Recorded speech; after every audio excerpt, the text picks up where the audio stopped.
Welcome back to the channel, guys. As you've probably noticed, I haven't posted in a little while since the Nashville video where Philly and I visited America's Motorsports in Nashville, Tennessee. As most of you are aware, we were supposed to go into Lexington, Kentucky to visit the dealership there, and into Ohio to visit two other dealerships. Unfortunately, I had to cut the trip short due to some mechanical issues that arose with Fieldy. I made sure that the dealership in Lexington, Kentucky knew what was going on. I told them I was still on my way. To give you a rundown, after I left Nashville, of course you guys know about the issue with the header bolts falling out. They replaced those and got me on my way. Once I crossed over into Kentucky, I stopped at the Welcome Center.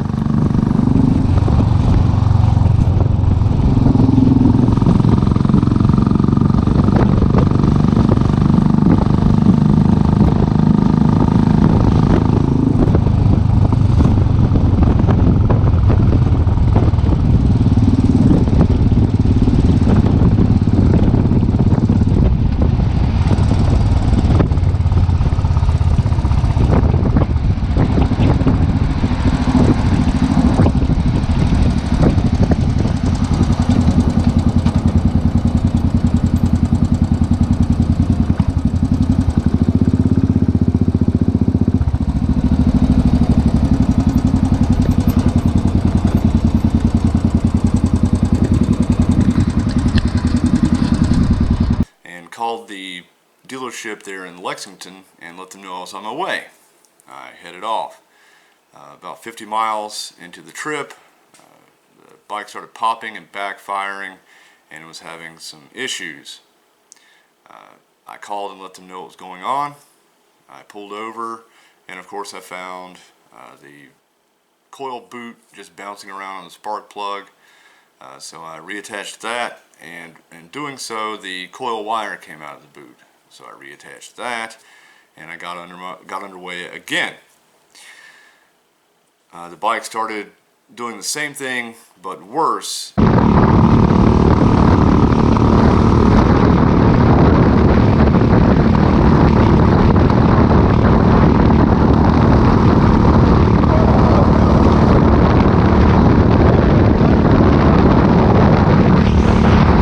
Hear the valves getting louder, and the valves began to float because I lost power,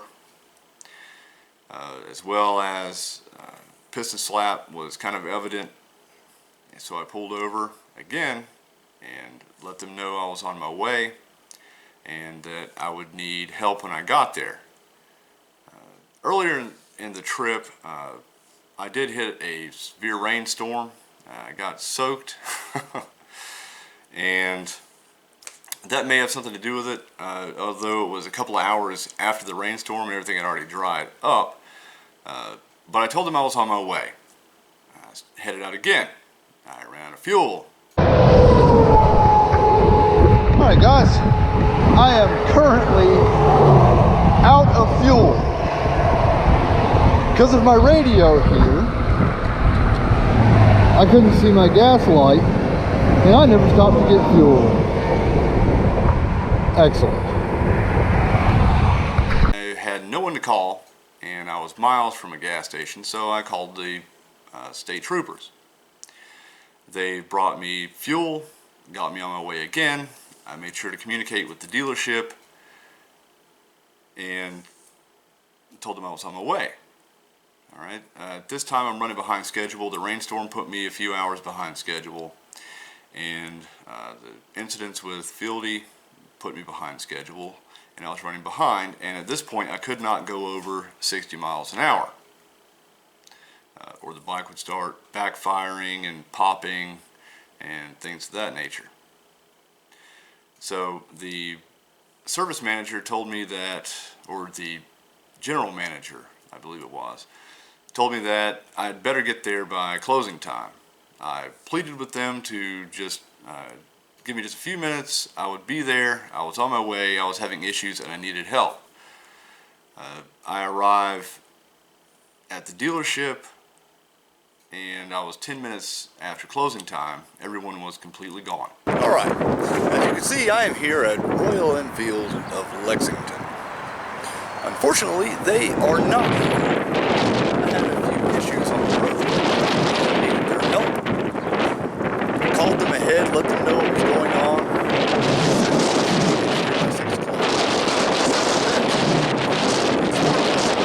The coil I needed replaced. And they are not here. They left. I got here at 6:10. They were already gone. The dealership knew I was on my way. They knew how important the ride was. They knew why I was doing the ride. It was to help all the dealerships involved, to help with networking, and to help Royal Enfield North America themselves, and to spread the word, of course, for Royal Enfield. Because I'm sure by now you guys know how I feel about Royal Enfield. I'm in love with the brand. I mean, I've got the RE tattooed on the side of my neck. And it doesn't get much more love than that. So I was stranded there in Kentucky. It's not like I could just go home and come back in the morning. And I had already made arrangements with the dealerships involved, just like I did with the Florida trip. I got in contact with the dealerships, told them who I was and what I was doing, why I was doing it, to prove the reliability and longevity of the UCE engine, and to help Royal Enfield and spread the word. Okay. I asked if they would help offset the costs of the ride, of course, for fuel and lodging. I did the same thing when I went to Florida. And of course, the ones that agree, they agree, and the ones that do not and don't want to help out and help fund the ride, that's fine. I plan accordingly. That's what I do. I see who wants to contribute X amount to the trip, and then I plan accordingly. I'm not trying to get rich. I'm not trying to make any money out of the deal. I just plan accordingly and just break even at the end. So the Lexington, Kentucky dealership pledged $100. That was going to help me get into Ohio and to get a room for the night. As they were not there, I could not do that. I did have reserve cash and decided that I would just head home. So I limped the bike home, going 55, 60 miles an hour the whole way. Now at the point whenever I got to Lexington, Kentucky, I had already been awake and on the road, or awake rather, for right around 20 hours, something like that. So I'd been riding for about 18, 19 hours. So I was tired and I just had to head back home. I was about 600 miles away from home. So I limped the bike home, and at this point I'm right around 36 hours awake. So I was tired and I go to bed, of course. I did stop by the dealership, as I said, and no one was there. That's where I was with that situation. So after all this, I get in touch with Royal Enfield North America and let them know what's going on with the motorcycle. I did pull some codes. The codes that I pulled were number 6, which is the throttle position circuit. My findings were all the pins, the ohm readings were a little out of spec, and the voltage was right on the number at about 0.67. Number 33, which is the fuel injector of the circuit, the ohms were a little high. Number 37, the ignition coil or circuit. My findings were that the high tension lead without the boot was pretty high, 19.36 kilo ohms when normal is 12.5 to 16, and 2.3 volts only from the harness. Number 66, the crankshaft position sensor or circuit. My findings were 201.9 ohms, which the normal is 180 to 240, which is normal. The speedometer was reading 12 miles an hour fast, so whenever the speedometer said I was going 70, I was actually going 68 or 58, and that's what my GPS said on the way. So that's how I found that out. Other than I knew it was a little off, I didn't know exactly how much just by riding with traffic. The speedometer and the dash light flickers on and off. Noted piston slap when the engine was warm at operating temperature and been run for a while, and a bottom end knock that's noticed when the engine's warm and there's an increased load on the engine. Extreme valve noise, noise from the sprag clutch. If the engine dies, like if you try to take off, the sprag clutch makes a little noise, which is probably normal.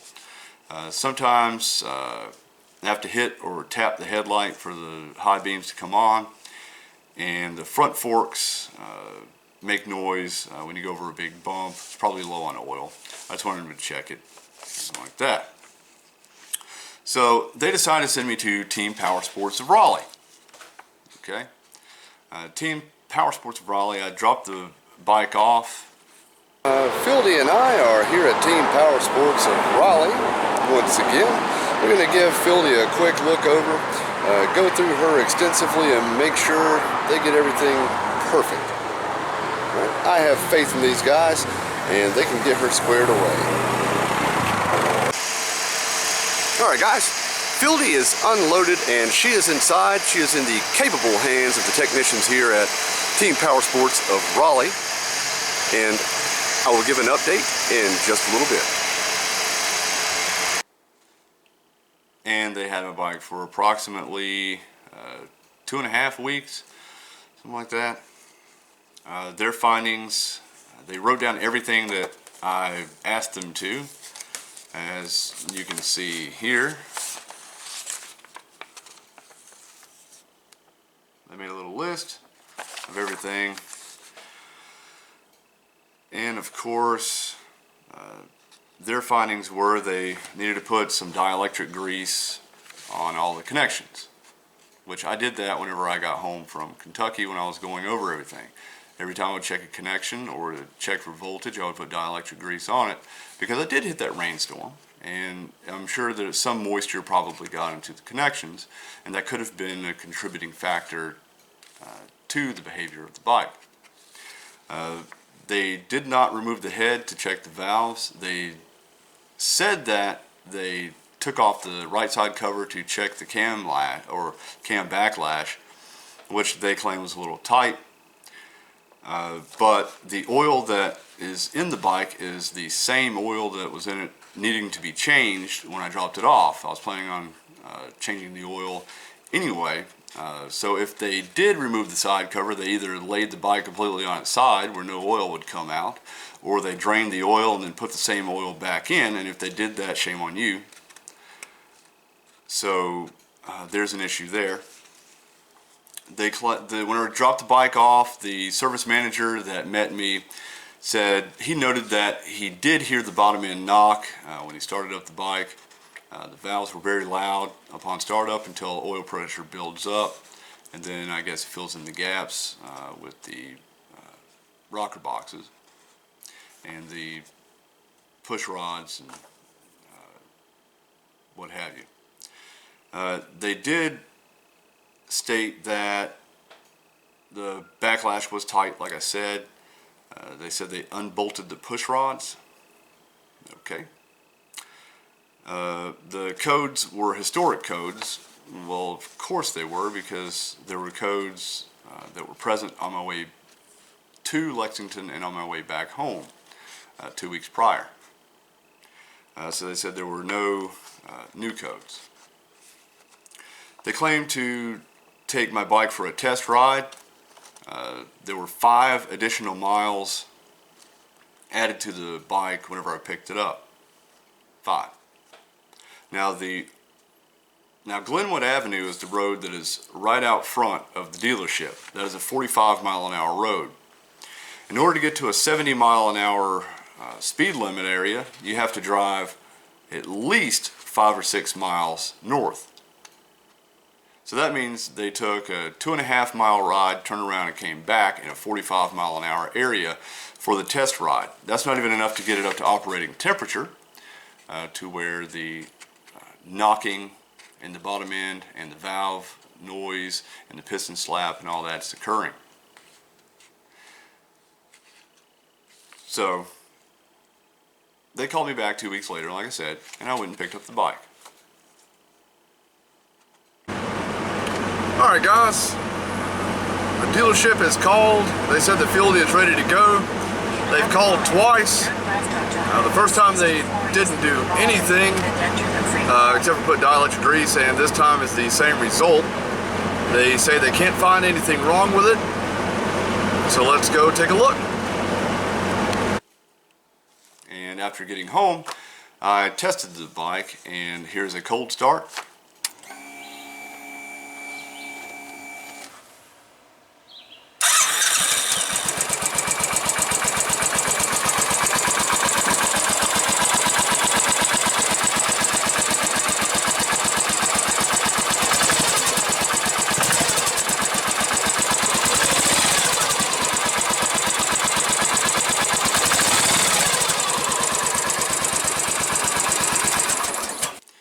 Here's the bike taking off after being run for just a few minutes. You can hear the bottom end knock in every gear when I shift.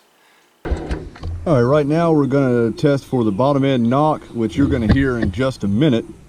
And we're going to test the speedometer. I've got my GPS set up here, and I've got the camera pointed at both. Hopefully you can see that. When I take off in first gear, you are going to hear the bottom end knock. You can hear it now. All right, here we go.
Clip, you can also notice the speedometer is off. And here is some additional footage of the knock going slow and on takeoff. And this little clip, I'm going in first gear, just pretty slow, and just kind of putting a load on the engine. And this is Fieldy all warmed up.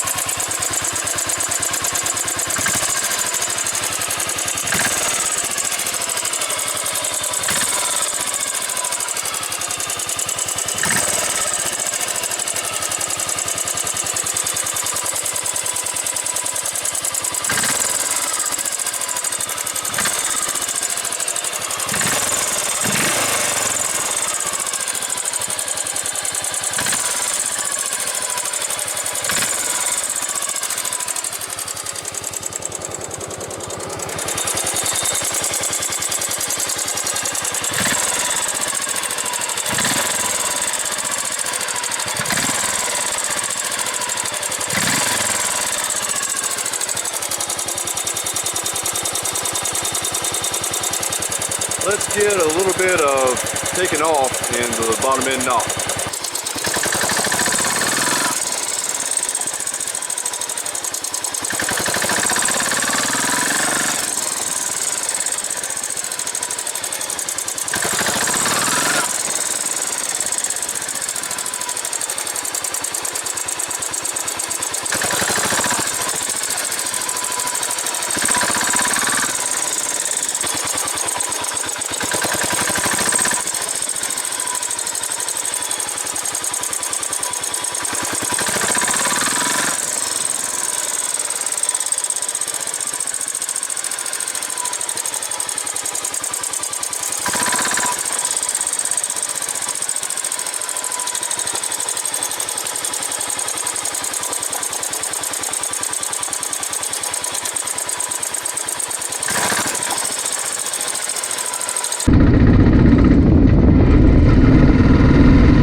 So as you can see, the bottom end knock is quite apparent. The valve noise is a little louder than usual, as well as, I forgot to mention, vibrations. The vibrations were pretty bad. Coming back from Florida, the vibrations got kind of out there, so I got in touch with Carberry and they sent me the vibration reduction plate. I installed that on the bike and that did help quite a bit. But the vibrations are still there.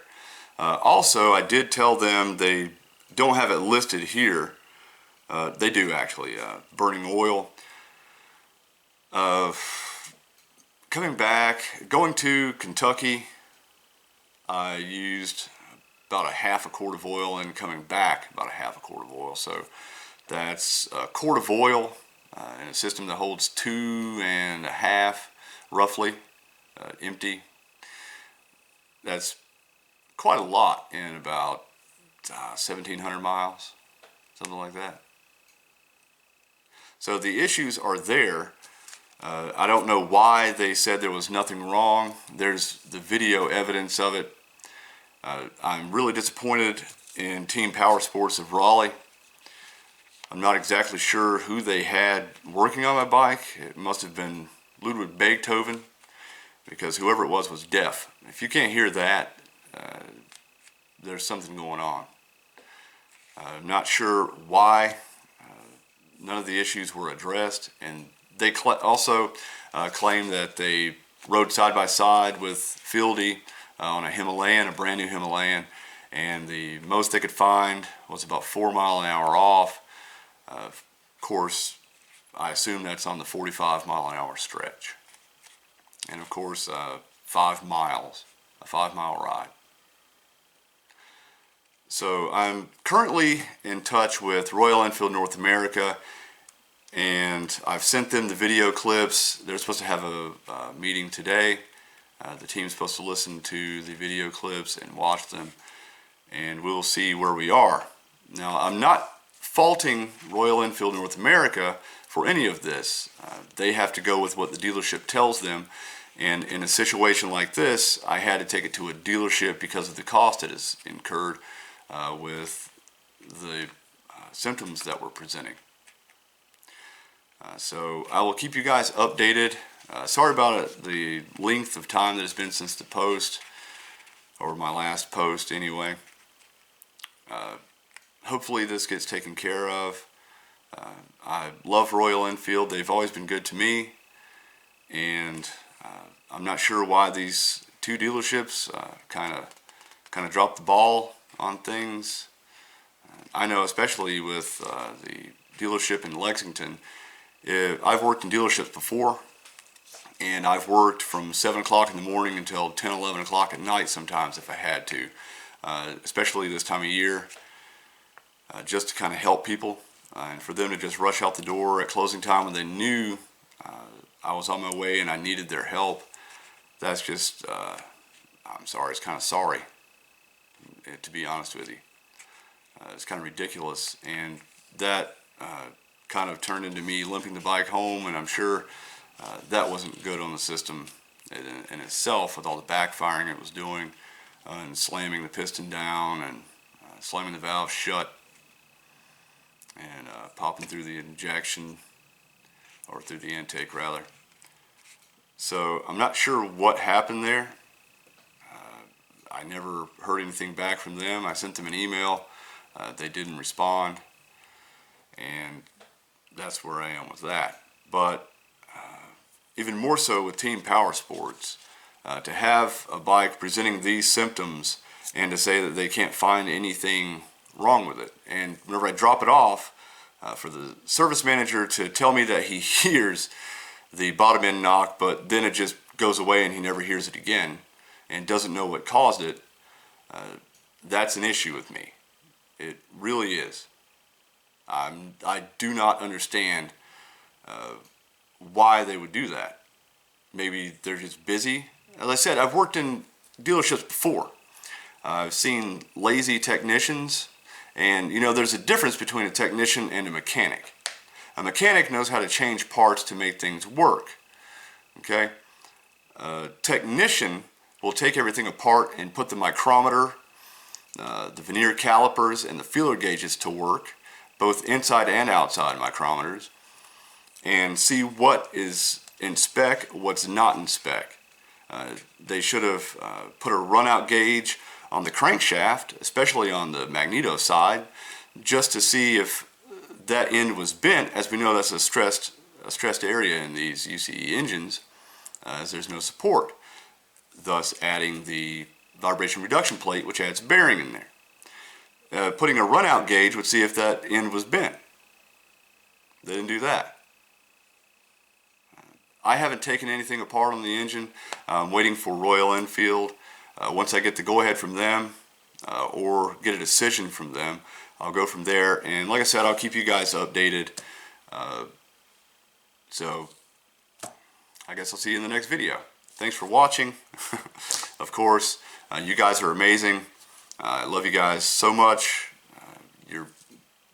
You're always there to support me, and hopefully just keep Philly in your thoughts, and we'll see what happens. All right, thanks for watching, guys.